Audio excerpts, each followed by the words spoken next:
Et Kérosène a fait une annonce choquante.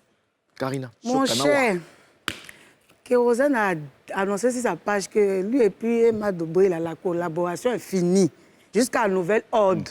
Et puis il a précisé que ce n'est pas pour une histoire d'argent. Hein. Voilà, parce que tu connais où. Ils m'ont dit que peut-être il y a l'argent qui les a divisés. Donc il a précisé que ce n'est pas pour une histoire d'argent, mais ça s'arrête là jusqu'à nouvel ordre. Voilà la collaboration. Mais, ok, d'accord. Mais sur ce plateau ici, Kérosène nous a confié que la collaboration était à vie. Est-ce que nous mentons? On établit la VAR. Je veux savoir si le contrat avec Emma Dobré est à vie. Oui, je pense bien, parce qu'on n'a pas de contrat signé. Hein. C'est un contrat moral? Ouais, je vous le dis, c'est un contrat qui est moral. C'est par reconnaissance ou... Oui, bien sûr, par reconnaissance, parce que je ne cesserai de le dire. Emma, c'est Emma, hein. Elle a beaucoup fait. Elle continue de faire? Elle continue de faire, bien sûr. Nous avons reçu sur ce plateau ici, Kérosène, le 30 novembre 2021. Le 30 novembre. Novembre. Donc, Karina, qu'est-ce qui s'est passé entre le jour où on a reçu Kérosène à Showbuzz et puis le jour de la déclaration? Il dit que... Est-ce que... Moi, ce que je vois, en tout cas, ce que je vois, tu me connais, ce que je dis, ce que je vois. Ce que je vois, c'est que là, déjà, Emma faisait trop de sorties médiatiques. Oui, elle était trop invitée, un peu trop sur les plateaux.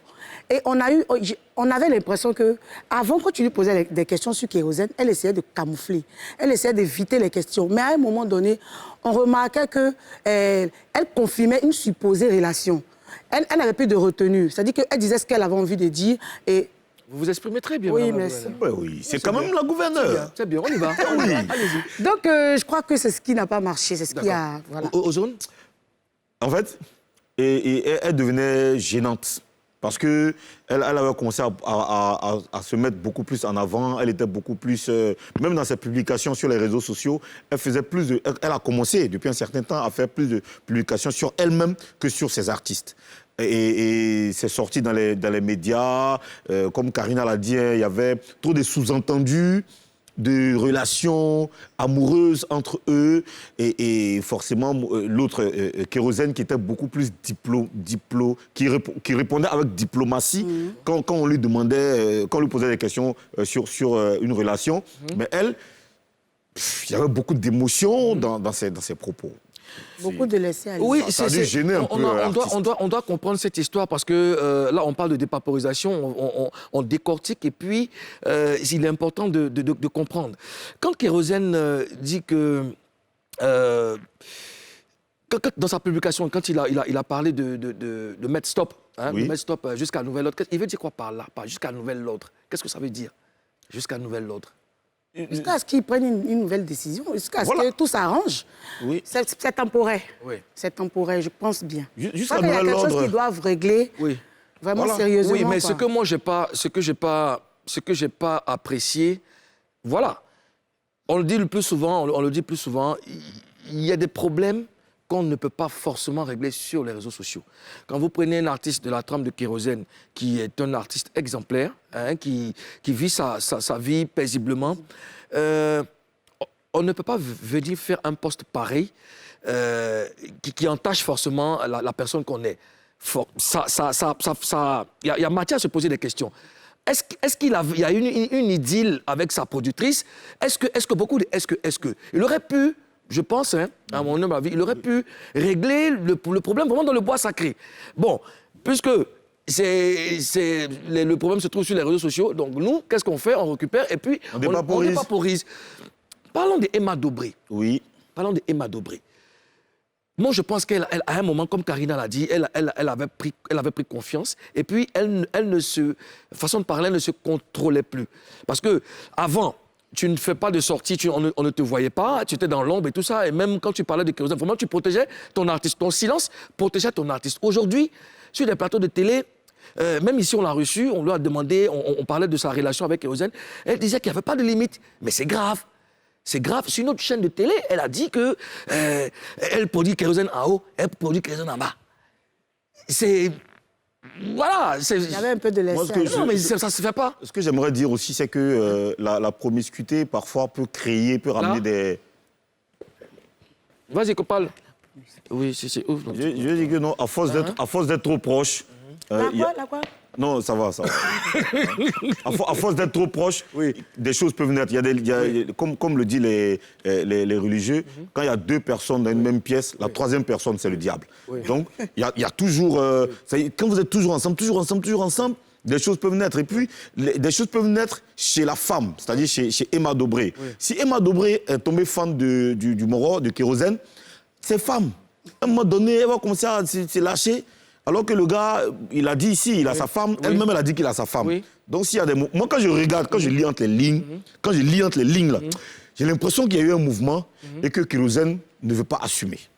Non. J'ai l'impression. Mouvement, ça, c'est leur cuisine interne. Nous, on essaie de comprendre. Tu vois, là, bon, Kérosène, il a sa famille. Tu comprends? Kérosène a sa famille, il a sa petite famille, il a sa vie privée et tout. Oui. Donc, toi, étant la productrice, mais tes sorties doivent être vraiment régulées. Normal. Tu comprends? Ouais. Donc, en sortant comme ça, en sortant des phrases, des mots déplacés, tu portes atteinte à la vie privée de Kérosène. Quand il dit que tu le produis en haut, que tu le produis en bas, sa femme va penser quoi? Ah, mais ça là, tu vois le post qu'il a balancé sur Facebook, peut-être que c'est sous pression de sa femme aussi. Ah non, je pense pas. Ah non, pas du tout. Non, mais sa femme me dit, attends, vous-même là, vous travaillez ensemble depuis là. Après Kérosène, depuis là, les gens parlent. Kérosène s'est laissé emporter par ses émotions. Je pense que c'était la goutte de trop. Tu te rappelles de Sarah la légende, la réaction de Sarah la légende. Il a dit quoi? Qu'il regrette d'avoir mis sa relation et le travail dans le même... d'avoir collaboré avec une... Ça, c'est pas très dangereux quand on mélange le travail à Voilà, parce que quand les sentiments commencent à rentrer dans le travail, parfois... Quand ça ne marche pas dans le côté sentimental, ça agit forcément sur le côté professionnel. Est-ce qu'on peut affirmer que Emma Dobré n'a pas pu contenir son amour finalement? Elle est tombée amoureuse de son artiste. Il y a 2 cas. Voilà, il y a 2 cas, comme Ozone a dit. Soit elle n'a pas pu contenir, ou soit, à force de lui demander, ou bien à force d'invoquer le sujet, elle est tombée fan. Elle s'est fait des choses dans la tête. Ah non, moi ça c'est pas... Il y a 2 cas. Le premier cas, c'est soit elle est trop fan de lui... Et puis, le gars, il ne joue pas un rôle, donc elle répond aux questions. Parce qu'évidemment, on lui a posé des questions. Les gens lui posent des questions. Oui, le deuxième cas, c'est qu'il y a eu un plan, et puis les 2 sont... Un plan, c'est quoi? Ils ont géré. Ils ont fait. Oui, ils ont... Ça, c'est une possibilité, hein. Oui, mais même... Non, on dépaporise, hein. Même quand on fait... il faut dépaporiser. Oui, mais s'ils ont fait, je suppose que... Ça c'est leur cuisine interne. Je suppose... Mais cuisine interne, là, même, c'est ça même qui est interne. Nous, on est interne, même. Pourquoi toi, la productrice, toi qui es censée protéger ton artiste, sachant qu'il a une vie de famille, de femme, sa femme, et tu ne mesures pas tes propos? Parce que nous, les Ivoiriens, nous, c'est qui viennent, c'est comme ça, nous, on pense ça. Quand tu dis que tu produis en haut, c'est le travail, en bas... C'est ça. C'est ça. Mais est-ce qu'elle a réagi, Karina? Est-ce qu'elle a réagi? Elle a réagi, elle a dit... Oui, elle dit quoi? Elle dit, ils disent des choses que moi-même, je ne sais pas. Je me suis justifiée jusqu'à fatiguer, ça m'a fait mal me mettre... Bon, je dis, ça, c'est chanson. Ils disent des choses que moi, je ne sais pas. Ça, c'est chanson de qui? Comment elle s'appelle, là? Qui ça? Quand on a parlé de... Je me suis justifiée jusqu'à fatiguer, ça m'a fait mal. Mais maintenant, ça me dit rien, qu'on parle mal de moi. Ça me fait danser, qu'on parle mal de moi. Non, mais c'est chanson de quelqu'un. De Salvador. C'est Salvador. Après, maintenant, elle dit, gaga, gaga. Gaga, gaga, c'est ri. Elle rit. Elle dit, ah, les Ivoiriens, je suis fan. Elle s'est concentrée. Bon dimanche à vous. Que Dieu vous donne le discernement. Tétich, on a une autre publication. Tétich? Oui, elle a fait une deuxième publication. Karina, il faut lire ça. Il faut lire la publication. Elle dit charabia. Elle dit, oh, j'écris quoi même? Ça tremble, gaga, gaga. Je vous aime, mes bébés. Mais tu sais, Mouloukoukou, oui. Il y a une autre possibilité. Oui. Mais est-ce que c'est de ça qu'elle parle? Non, justement, c'est ça, ce que je veux te dire, il y a une autre possibilité. Oui. On se rappelle je vais aller plus loin, je vais sortir de la Papouasie, je vais aller en France. Gims et Black M devaient sortir le morceau Cesare. Ouais. Et un soir, Black M a fait un post qui a fait péter Twitter. Il a dit, Gims est un franc-maçon, je vais dire toute la vérité ce soir, Gims est un franc-maçon. Et Gims a répondu, il a dit, toi, tu connais pas WhatsApp? Genre, tu peux pas me parler directement, pourquoi tu fais ça? Le buzz était vraiment bien organisé. Et ça crée un gros buzz comme si c'est la guerre entre Gims et Black M. Et après, quand César est sorti, boum, ça a marché des millions de vues, ça a pris. Non, mais sauf que là, c'est sérieux. C'est sérieux. Je ne veux pas... Emma devait chanter elle sur la 10. Non, je t'explique. Je ne veux pas qu'on soit... Je veux dire qu'on soit... qu'on parle de façon radicale aussi. Oui. Si tout de suite, Kérosène sort un morceau qui s'appelle « Je vous aime, mes bébés ». Mais on aura de pas poser. Parce que nous, on analyse les situations. Oui. Il y a une situation qui est là, on prend la situation, et puis on dépaporise. Parce que nous, on dit, tous les papos-crous seront des crous. C'est ça. Oui. Donc, revenons maintenant dans notre mouvement. Elle dit rendez-vous dans 16 jours. Oui, justement. C'est ce que je suis en train de te dire. Dans 7 jours-là, c'est quoi? Soit c'est leur mariage, il y a quelque chose, soit c'est un morceau. Sa publication, là, ça m'intrigue un peu. C'est ambigu. Oui, ça sent de l'ironie.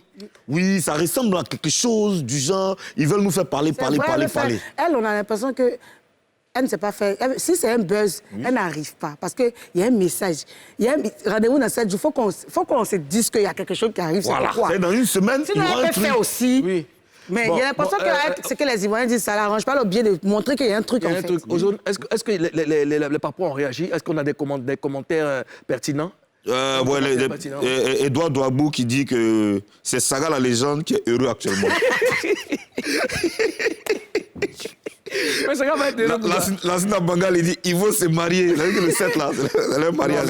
Kérosène a déjà sa femme et tout ça, ils ne vont pas se marier. Je ne crois pas à ça. Il y a un projet. Je pense que, moi, je pense, si on analyse, si on veut s'en tenir à cette situation, Kérosène n'a pas aimé le fait que sa productrice soit tout le temps sur les chaînes de télé, les radios en train de parler. C'est pas toi l'artiste. Oui. Toi, tu es la productrice, tu es censé rester dans l'ombre et puis faire évoluer ton artiste. Mais quand tu fais des sorties où tu as des mots déplacés et tout ça, qu'est-ce que vous voulez qu'on croie? Mais comme on dit, nul n'est étranger à son malheur. Si ça arrive comme ça, je pense qu'il a sa part de responsabilité aussi. Ouais. Qu'est-ce qu'ils se sont dit entre eux là-bas? Il ne faut pas qu'on accuse Emma tout de suite.